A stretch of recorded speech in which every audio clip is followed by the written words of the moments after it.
So how do we get better value from our managed services? We've spent a lot of time in the last 20 years coming to terms with the fact that IT is going to be delivered by a number of different organisations, both not only internal but external.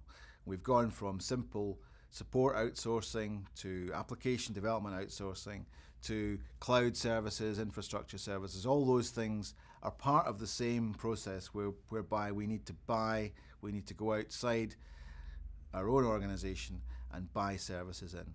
And we always talk about due diligence. We always talk about, well, we need to do due diligence on the supplier. That's great. We have to do those things.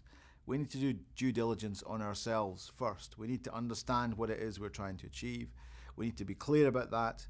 Is it about cost? Is it about quality? Is it about efficiency? Is it about new skills or resources we don't have? The second thing we need to think about is the service, and we need to be clear on an end-to-end definition of services. Very often organisations don't buy enough of what they currently deliver, and they end up with a contract that is actually delivering less than they are currently delivering in-house. And they end up paying more because they have to buy more in order to achieve that.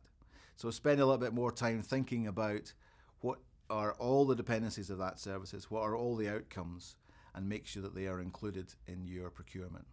And the final thing is we need to get better at all this internally within IT. We need to have better financial management. We need to have better understanding of the buying process, understanding supply and demand, understanding negotiation, contract management, being good negotiators, and particularly then being good supplier managers in terms of making sure that our suppliers are delivering, penalising them if they're not, building a good relationship with them because it should be a partnership.